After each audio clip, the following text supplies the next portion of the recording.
Hey guys, Dissection of Violence here. It's been a while, but let me get a video out for you guys. UFC Denver. I was going to say Vegas. No, they're in Denver. Had a lot of cancellations on this card, but it's all good. It's still a really good card. They managed to pull it together, kind of like 303. Really clutch mode from the UFC for doing this, honestly. But yeah, let's start it off. We have Josh Fremd versus Ange Petroski. Volatile fight.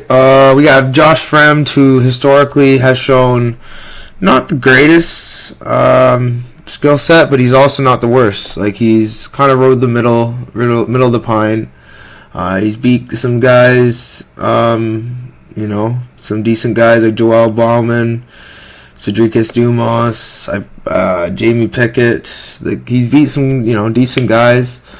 The only problem with Mr. Josh Fremd is his neck's long to being choked, so I could definitely see a submission coming from Petroski. That's his main path to victory, is going to go for a hunt for a submission. And honestly, if you're playing submissions, I could see the submission being mainly from Petroski. But honestly, I don't know about this fight because Denver, I feel, favors Fremd, who I believe trains at Elevation. Let's see. No, he does not. I am completely wrong. He fights out of Pittsburgh, Pennsylvania. Let me just do a quick check because I'm almost certain he trains at Factory X, but I could be wrong. Again, don't quote me on that.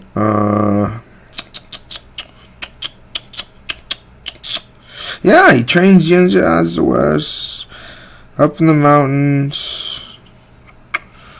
I could have swore he trains out in Denver. Yeah, I'm not making that up. Screw you, Technology.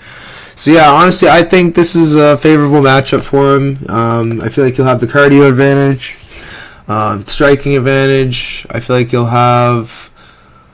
I trust his grit more. There's a lot of things in this fight I favor him in this fight, so I'm going to lean Josh Fremd here because Ange Petroski. Where do I start? Honestly, he's a great grappler. He's shown great grappling, but he's honestly just he's going to be easy to break. I've never seen anyone get hit TKO'd like that. That blew my mind. I've never seen anybody get hit TKO'd. I just don't think he's that durable.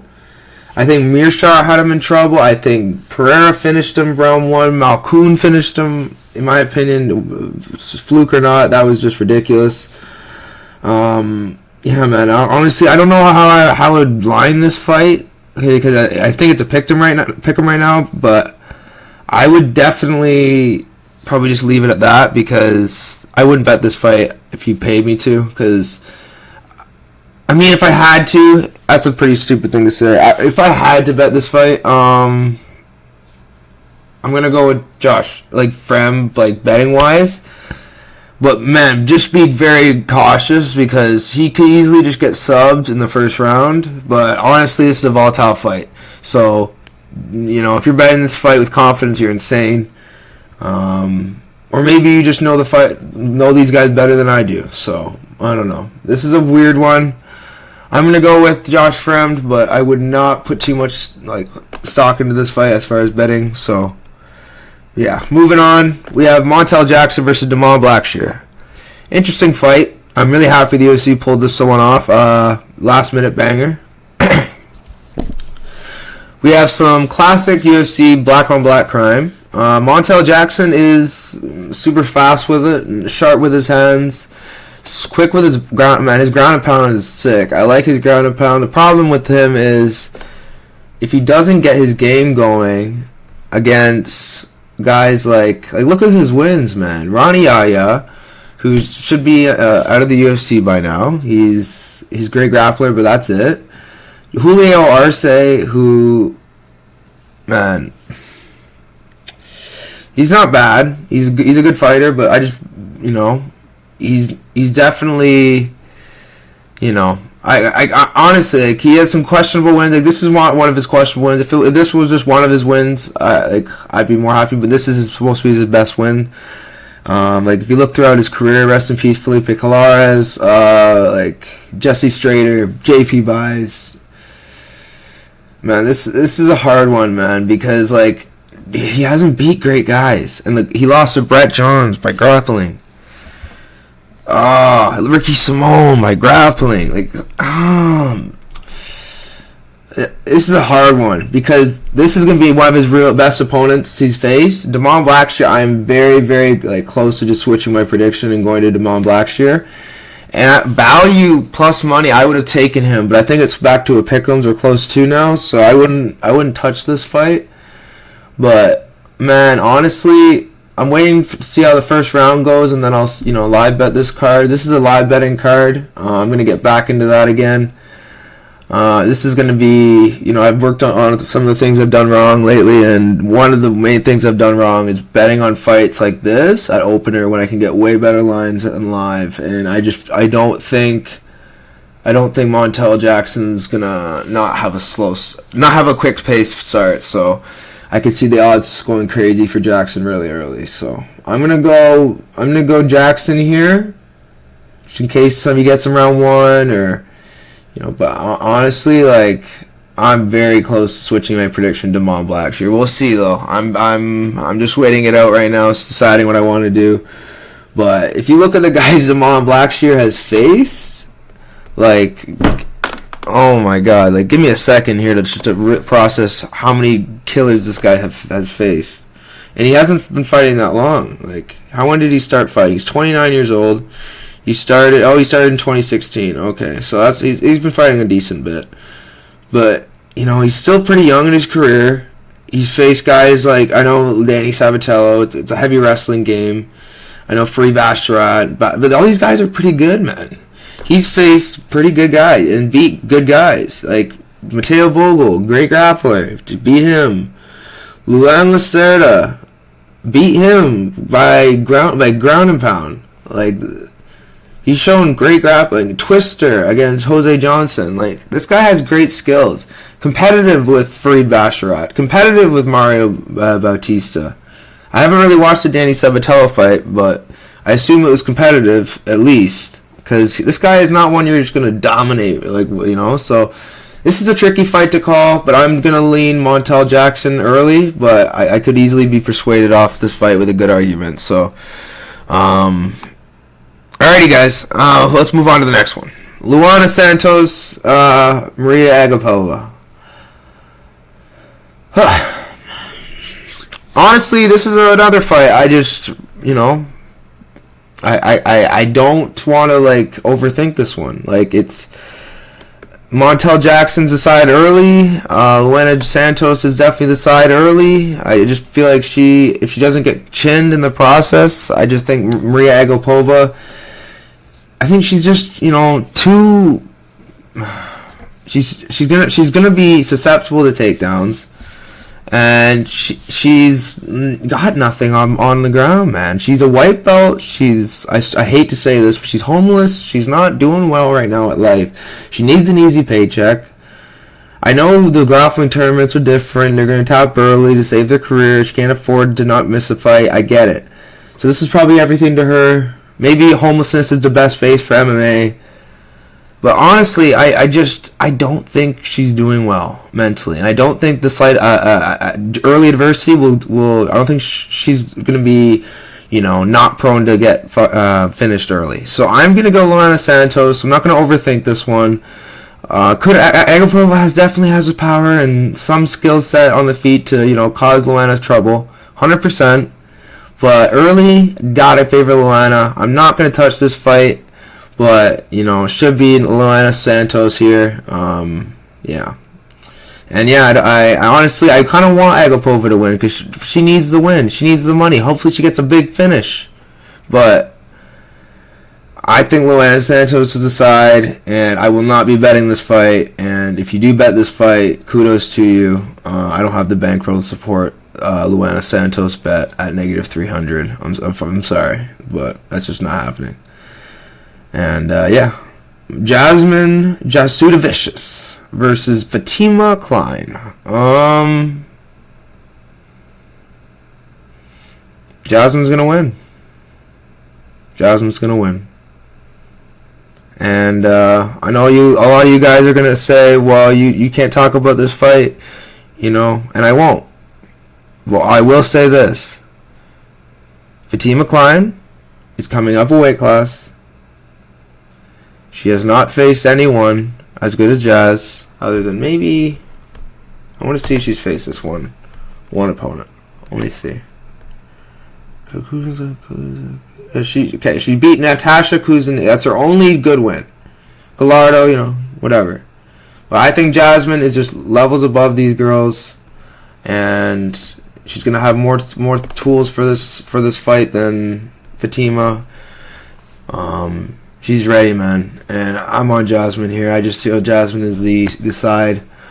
Yeah, guys, I'm not going to speak too much about this fight, but that's all I'm going to say is Jasmine has all the A side, all the advantages coming in, and Fatima's good, man, but Jazz is better, man. We'll see, though. Like I said, I'm not going to speak too much about it. Moving on, we have Charles Johnson versus Joshua Van. Charles Johnson, man. Oh, jeez. Tricky fight to call, because this all depends on if Johnson respects Van's power, which I expect he will. Because Van's dangerous, He's got, he reminds me of a fighter we have at our gym, Mr. Cody Gavanchuk, who is a very, very well-rounded fighter. Very, very dangerous. Like, he can get his wrestling going, his submission game going. He's a natural fighter, like, he's short, compact, carries a lot of power. I feel like Mr. Van is going to cause Johnson some problems. And that is the problem with this fight for me. I don't want to bet on this fight because of that. I just feel like this all depends if Johnson gets his game going. It all depends if Van can get, respect on the feet. There's a lot of depends. And I don't want to touch fights like that. You got to just watch these fights and enjoy these fights. Because the UFC does not the greatest job at matchmaking sometimes, and this is not one of those times. Especially Fatima Kline, Jazz, then this is a banger card. Damon Blackshear, Montel Jackson, yeah. Anyways, I get sidetracked pretty easily. I know you guys have to bear with me. But yeah, Johnson, man, I love Johnson. I'm rooting for him, but I'm going to definitely have to side with Van here just off of activity. We've seen Johnson struggle with guys with good activity in the past. Obviously, round 2, round 3, Johnson is always a play, in every fight, but I just don't know if I'm going to take the plunge this time. We'll see, though.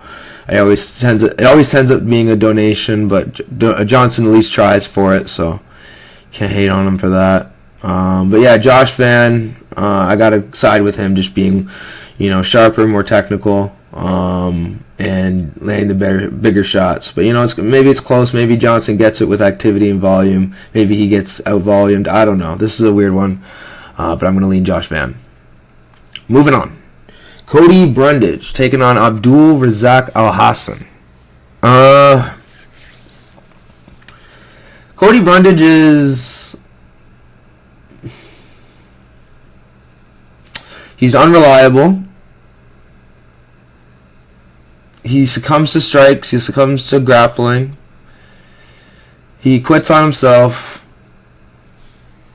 And he's got some talent, decent wrestling, decent power on the feet, stance switches, he's got some good stuff to show us, decent, I think the guillotine or something. The guy's decent, man. The problem with him is he doesn't really believe in himself a whole lot because he doesn't fight like it. Bo Nickel, you can't really hate on him for that. But Bo Nickel, Zach Reese, that was probably wow. He has moments of brilliance. Zach Reese, Trayshawn Gore, Dalcha. It wasn't Blackshear brilliance. He was getting his butt kicked on the feet and almost succumbed to strikes against Dalcha. But honestly, I think he gets that talent. I just don't think he's someone you can fade. He's not. It's he doesn't train. It's elevation of his cardio. It's he's always training elevation. You can't take that into account. So the only thing you can count on is maybe Alhassan clips him and he just says, screw this, I'm out of here. But I don't know, man. I just, for some reason, I envisioned a Brundage submission, and yeah, I'm not touching this fight, but you know, if I were to bet Brundage and I gave me plus 1,000 on a submission, I'd take that. So keep that in mind. Alhassan's a bit of an ape. He swings hard.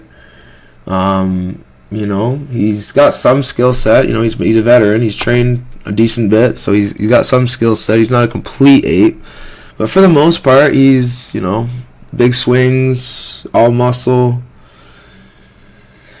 No, but like, he's a vet, man. So it's one of those fights. It's like, man, I can't count out Alhassan, so I'm gonna lean Alhassan just off the pure fact that. How old is Alhassan? First, I think he's 38. Oh Jesus. Okay. Oh my God. So Brundage is probably the dog of the card. I'm gonna have to lean Brundage, man. If Brundage doesn't win this fight, he needs to get his walking papers from the UFC. Honestly, I don't see this going well for him if he can't get a takedown. And he's not Joe Pyfer, so we'll see what happens. I'm not touching this fight with the 10-foot pole, but Alhassan seems to be the side. Or sorry, not Alhassan. Brundage seems to be the size, and if Brundage can't win this fight, then I don't know what's. I'm not betting Brundage. I'm not picking I am picking Brundage, but what I'm not doing is I'm not telling other people to go bet Brundage, is because Brundage is unreliable. But Alhassan, if he wins at this spring chicken age, I don't know what to think anymore.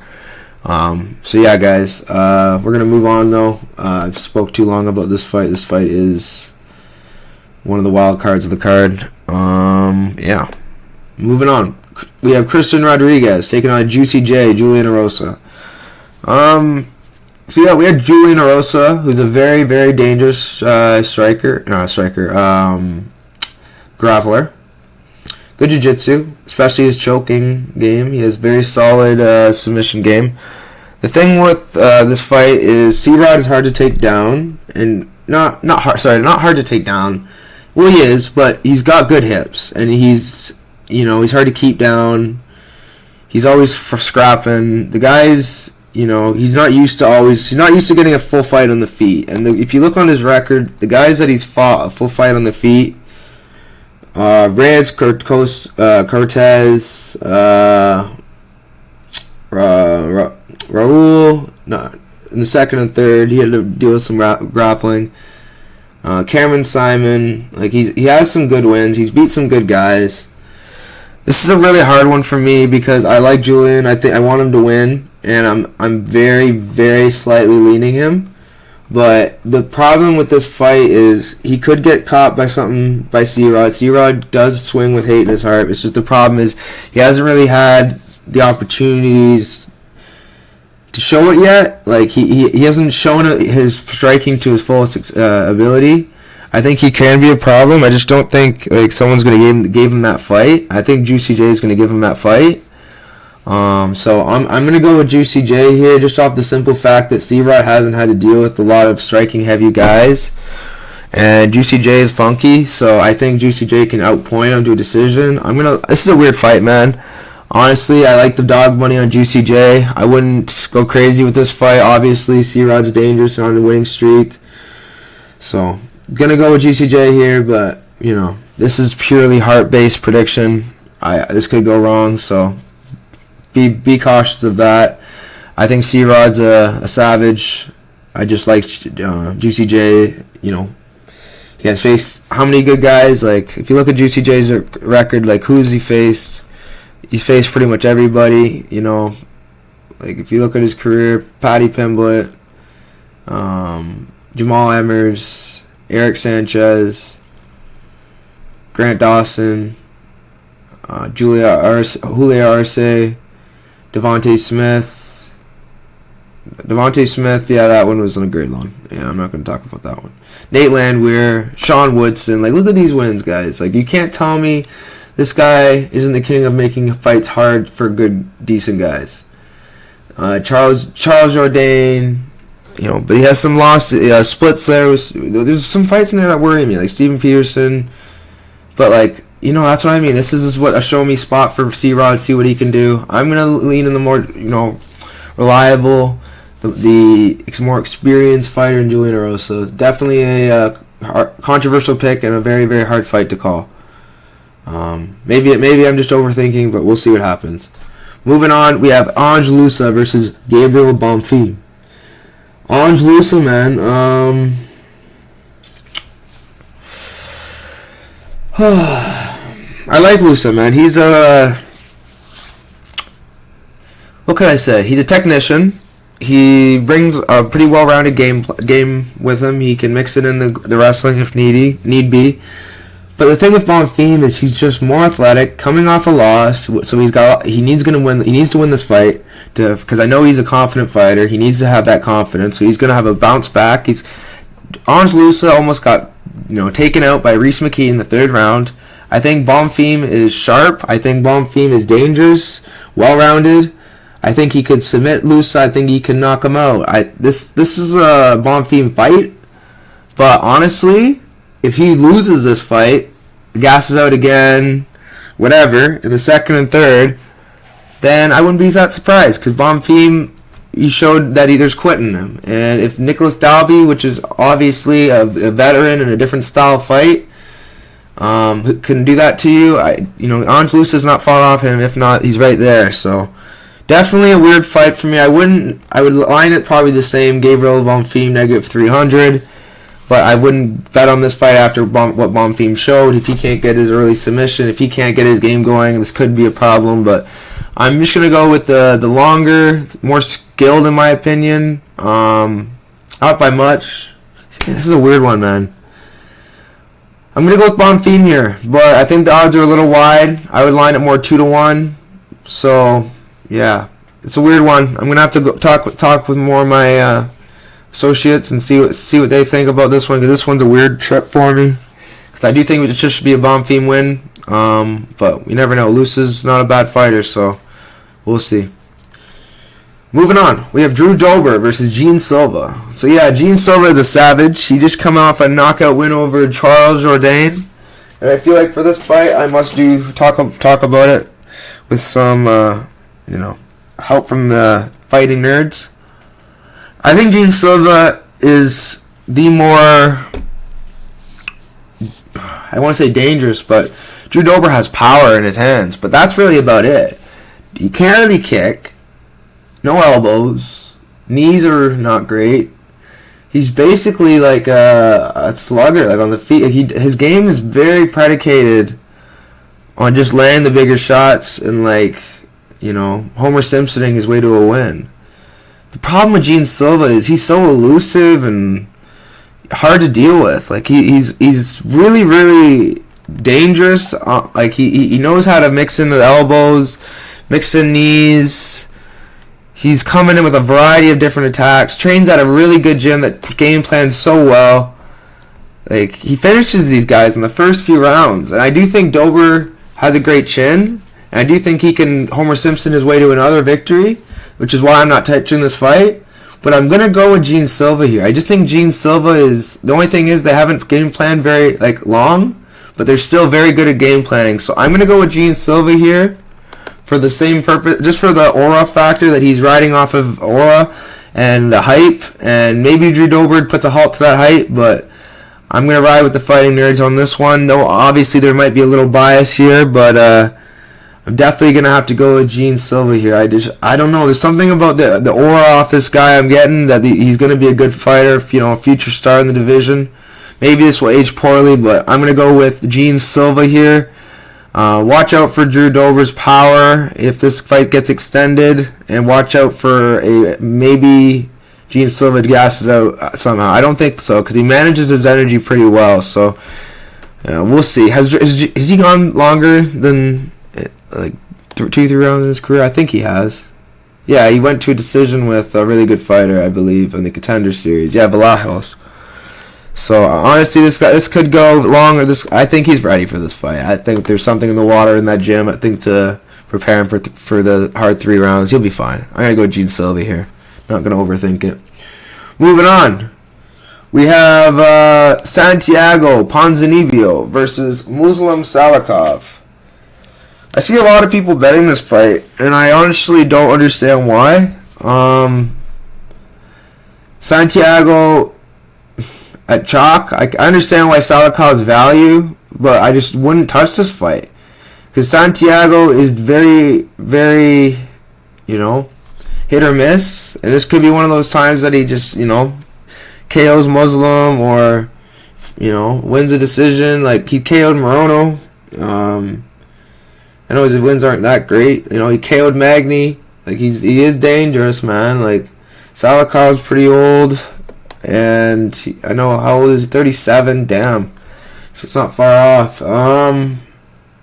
Yeah. This is a big pass spot for me, but I understand why Ponzinibbio is the favorite. I'm going to lean Ponzinibbio. If he loses this fight, he should also look towards retirement.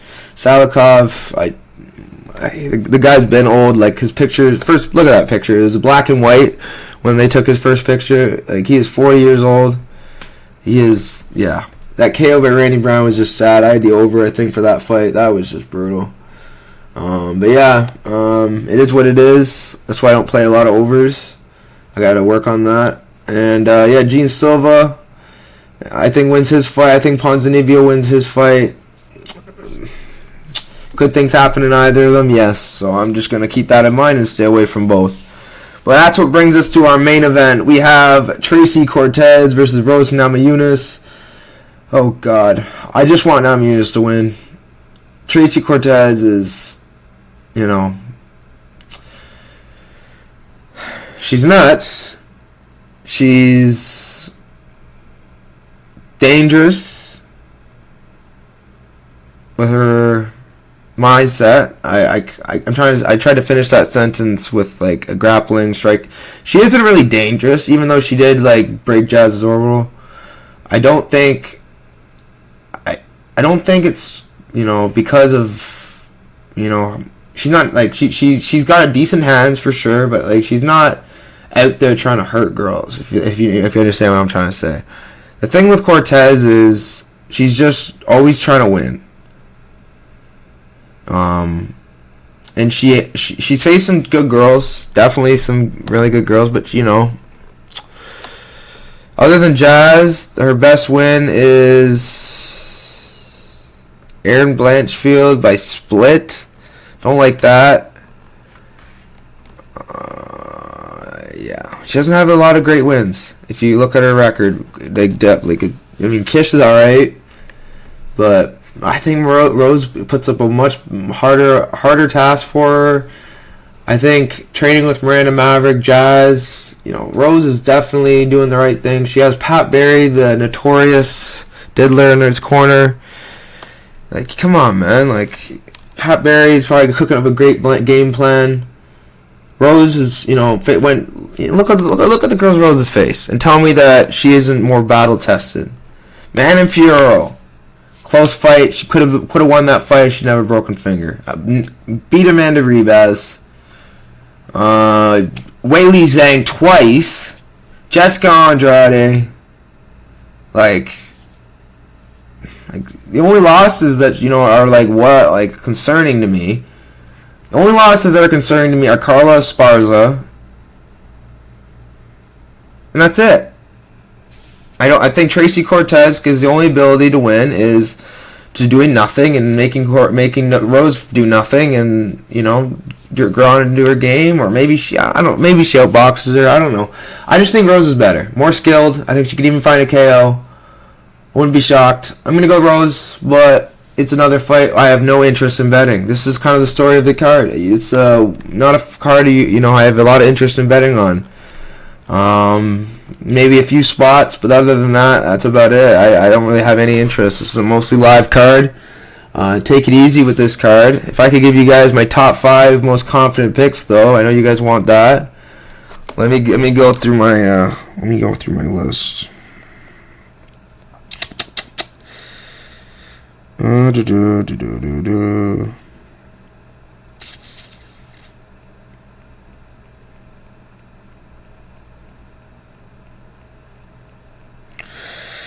So we have Luana Santos as my number 1 pick of the card.